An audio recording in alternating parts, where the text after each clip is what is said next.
Alright, welcome to this program. It's your tutor Alex. I want us to proceed slowly. Remember to subscribe to my channel for notifications on more videos uploaded. So today I want to proceed still with our previous topic of separating variable costs from fixed costs, but this time around we want to look at another method, and that is the least squares method. The other time we saw how to deal with separation of these two costs using the high-low method. So the least squares method is a statistical method that tries to establish a relationship between the two variables under study, that is basically the mixed cost as well as the activity level or the units of output. So the method is considered to be more reliable, reason being that it considers all the information given, unlike the high-low method that only considers the extreme values, that is the highest and the lowest values.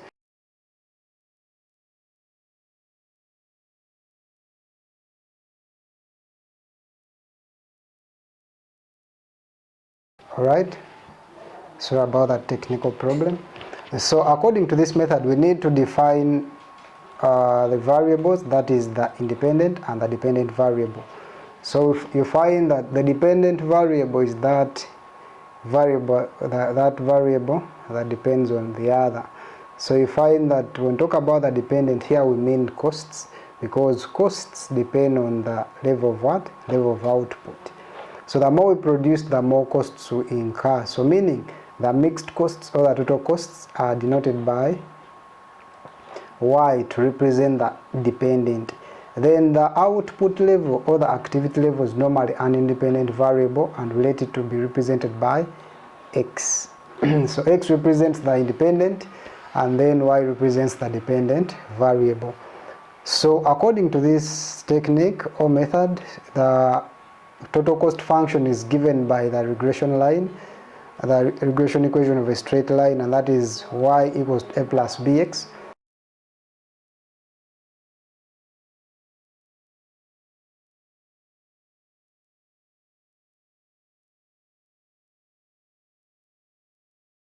So as we've said, the total cost function is represented by the equation of a straight line, that is Y equals A plus BX, where Y represents the total cost, A and B are constants that represent the variable cost and fixed costs.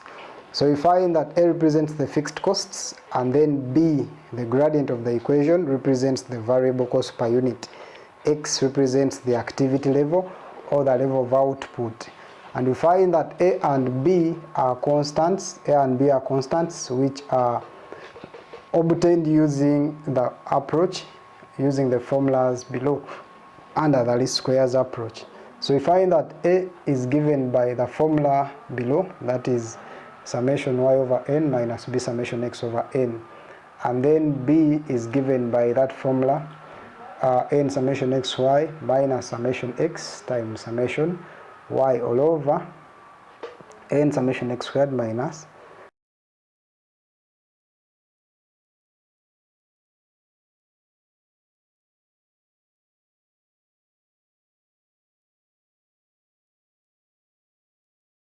we've said that B is given by N summation xy minus summation x times summation y all over N times summation x squared minus summation of x squared. So you find that N represents the number of sessions, the number of production sessions, as we shall see. So we have an example. The example says Mukwano Enterprises incurred the following mixed costs in 5 production sessions. So we have production sessions, that is session 1, as you can observe, 2, 3, 4, up to 5. And then we have the activity levels. At session 1 we have 10, 12, 20, 18 and 15 for session 5 respectively. So then we have the mixed costs, that is basically the total cost variable plus fixed cost at all those respective levels of output. So we have 15,000, 17, 25, 23 and 20 for the 5 sessions respectively. So the question requires us to determine the variable cost per unit and then the fixed cost at all levels. So you find that the variable cost per unit is basically given by the value of B, because B represents a variable cost per unit, and then fixed cost per unit is obtained by finding the value for A, because A stands for the fixed costs at all levels. So now let's try to move on right away to see how we can solve these questions.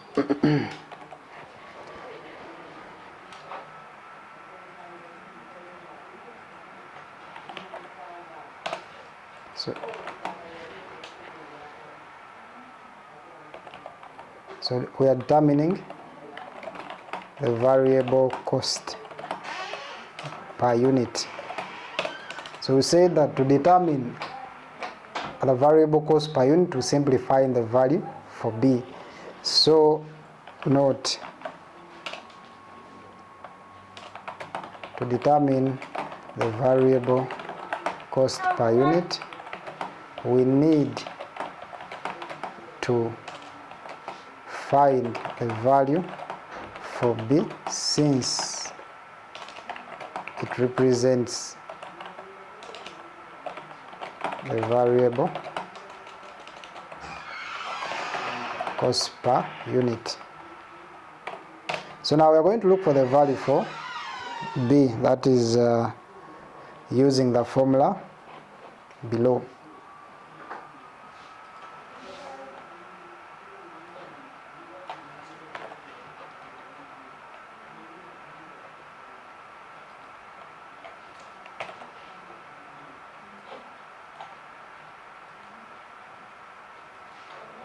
So B is given by that n summation xy summation x summation y all over n times summation x squared minus summation x squared. So now we are going to let the values that we have in terms of x and y. Remember we said that the independent variable is represented by x. Now the activity level is the independent variable, so we let x represent the activity levels and y represents the mixed cost, because it stands for the what? For the dependent variables. So let's select that. So you can come and select x represent the activity level and let y represent the mixed costs. So now we are going to come up with a table to enable us find the necessary summations, as you can observe in the formula for finding B. So let's try to come up with a table.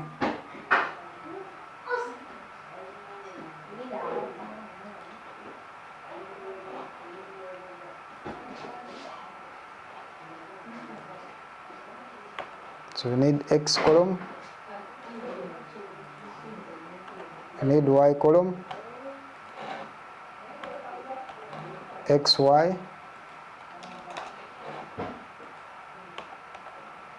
and then x squared column.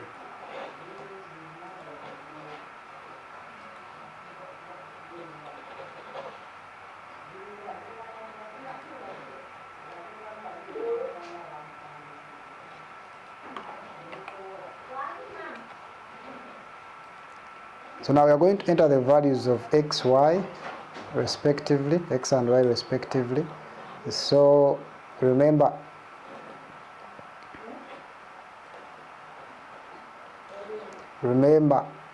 x represents the activity level. So we have different activity levels, that is 10 for session 1, 12 for session 2, 20 for session 3, 18 for session 4,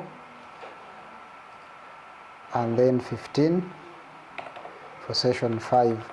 Then we go to the y values, that is the mixed costs. We have 15,000, we have 17,000, we have 25,000, we have 23,000, we have 20,000.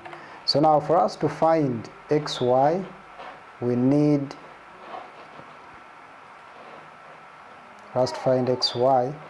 we need to multiply x by y as follows. So we have 10 times 15,000, we get 150,000. Then the next we have 12 times 17,000, we get 204,000. Then 20 times 25,000, we get 500,000.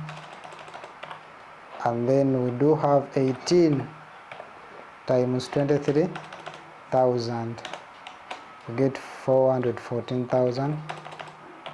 And then 15 times 20,000, we get 300,000. So now we are going to move on to find the squared x values. We get the x squared values by squaring the values of x. So 10 squared, we get 100. Then 12 squared, we get 144. Then 20 squared, we get 400. Then 18 squared gives us 324. And then 15 squared gives us 225. So we've managed to get the values as per the column. So now we are going to need to find the summations of xy, and then x squared. So let's proceed.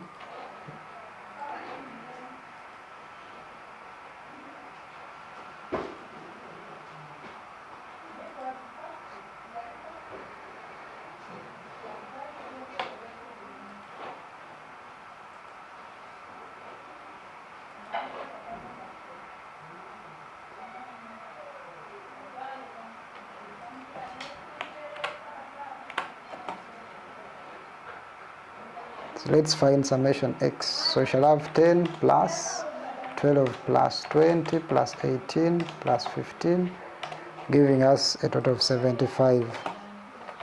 Then we find summation y as well.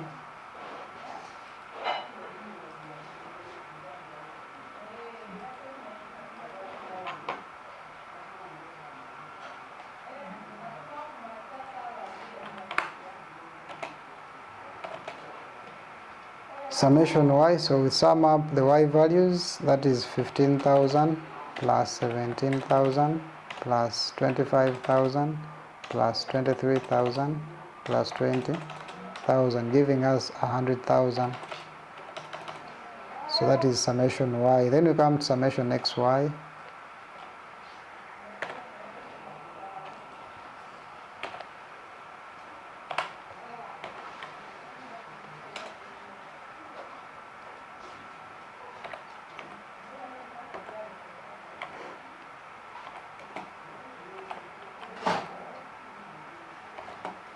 So summation xy, so let's try to sum up the xy values. That is 150,000 plus 204,000 plus 500,000 plus 414,000 plus 300,000. So it gives us 1,568,000. 1,568,000. Then we can also find the summation for x squared. That is 100 plus 144 plus 400 plus 324 plus 225, giving us 1,193. So we get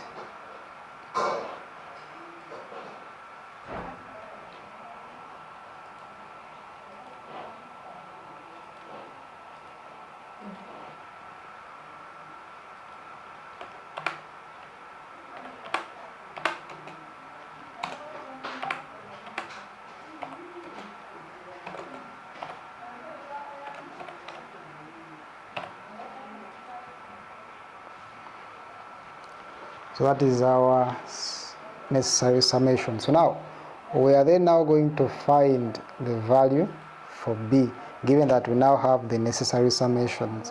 Let's try to solve for b.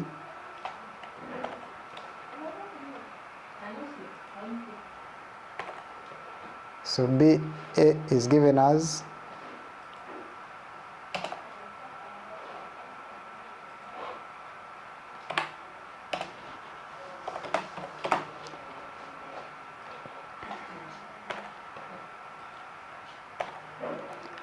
So our n is 5. 5 times summation xy, which is 1,568,000.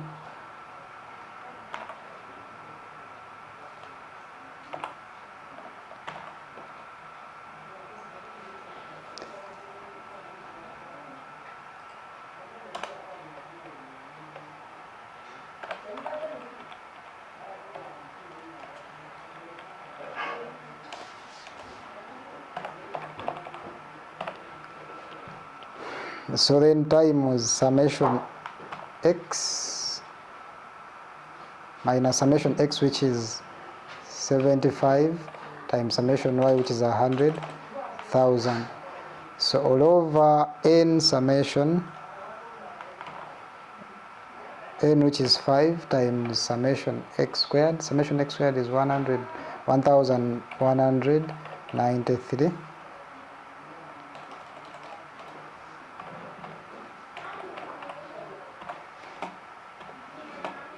Minus 75 squared.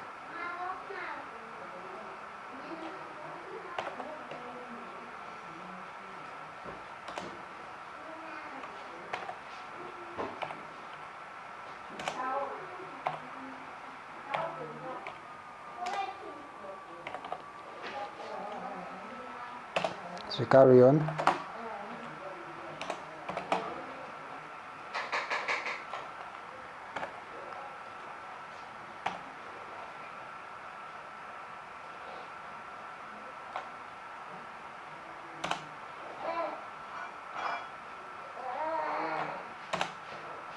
So let's try to find the numerator.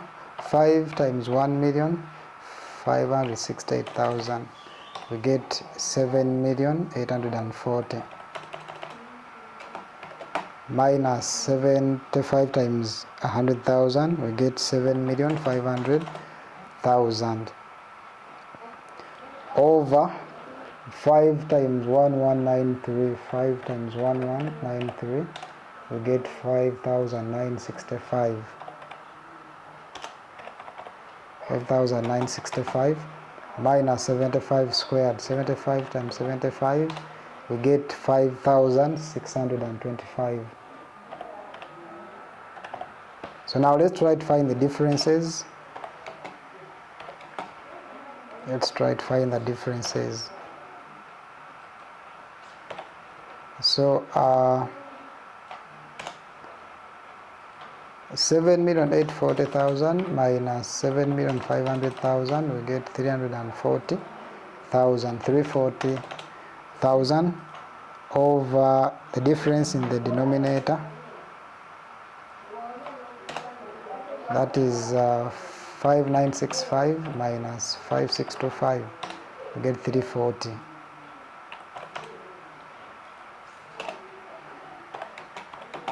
So when you divide 340,000 by 340, we get 1,000 shillings.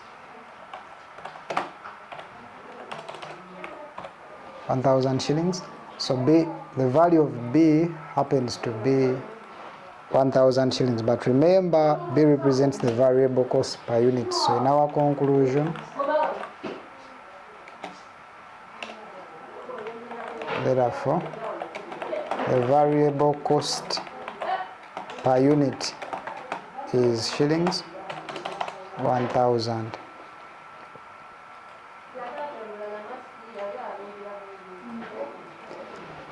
Then now we are now going to answer part 2. Part 2 wants us to find part 2. If we can go back a bit, part 2 requires us to find the fixed cost at all levels, and remember, A represents the fixed cost at all levels. So this simply requires us to find the value for A, and let's proceed and see how we can get that.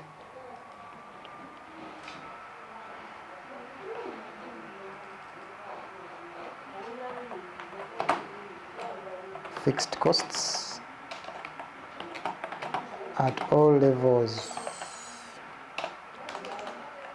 So this is obtained by finding the value of A, since it represents the fixed costs.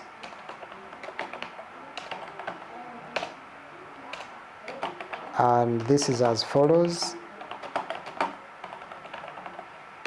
So A is given by the formula below. So A is given as, let's try to get the formula for finding A.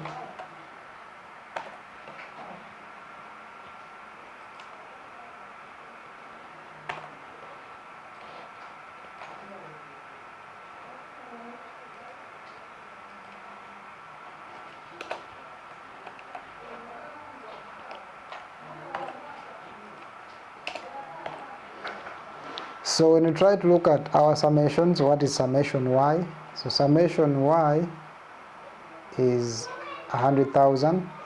Summation y is 100,000.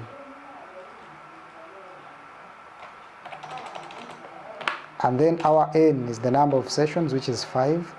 Then b, the value for b is just calculated, which is the 1,000, as you can observe. So we have 1,000 times summation x. What is summation x?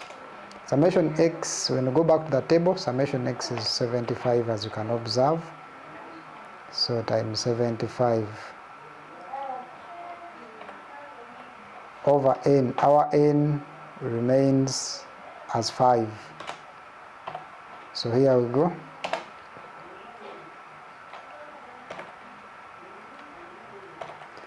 So 100,000 divided by 5, we get 20,000. So meaning we shall have A being equal to 20,000 minus 75 times 1,000 is 75,000. So here we go.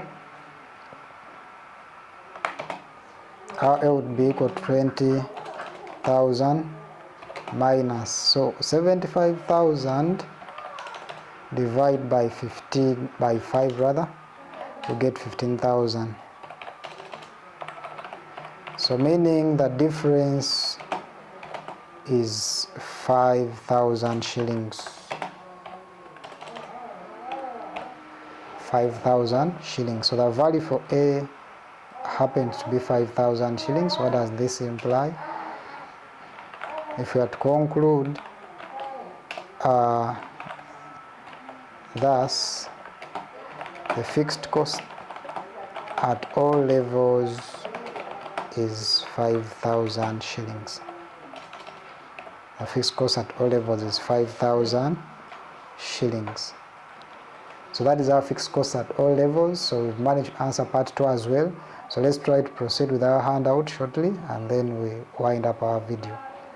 So we've answered part A, part 2 as well. So that was basically on a classification of cost depending on behavior. So we have other bases of what? Other bases of classifying costs. So let's try to go through them slowly. So another basis is on the basis of identity. So you find that under this basis of classifying costs, costs are classified into direct costs and indirect costs.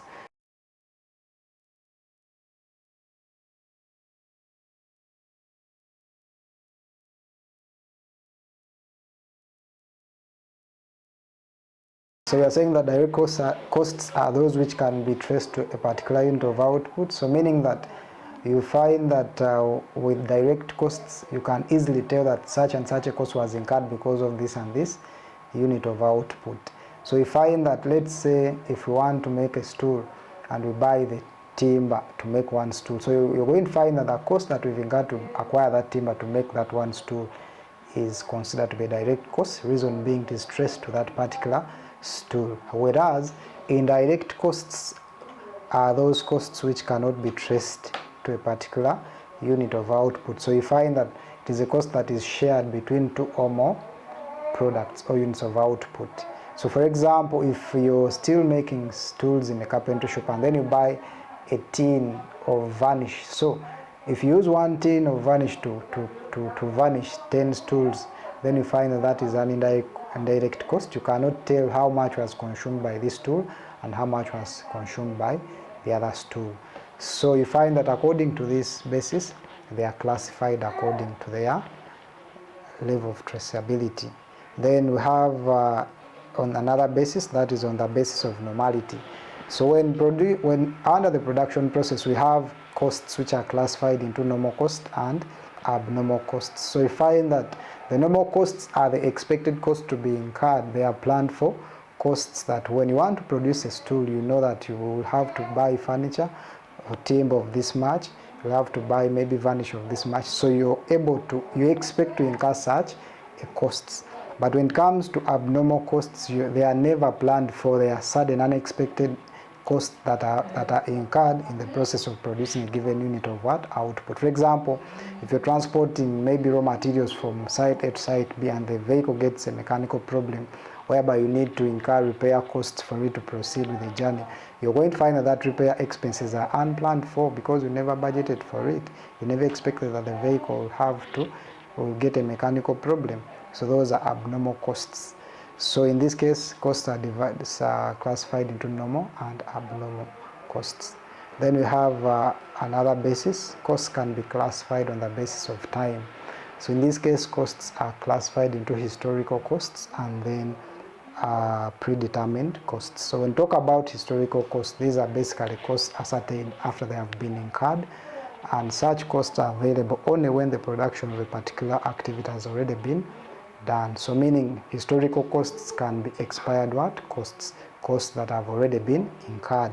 Then now when we talk about the predetermined costs, so these refer to costs which are estimated. They are estimated costs to be incurred, a cost that someone expects to incur in a given near future or in the next production period. So that is another basis. So with that, we come to the end of our video. So thank you. I want to appreciate you for keeping on to the end of the video. Thank you for watching. Please don't forget to subscribe to the channel, Okello Alex Official, and this will enable you get the notifications, especially when new videos have been uploaded, so you can visit and get to know whether the video uploaded is in your line of interest or not. So thank you so much.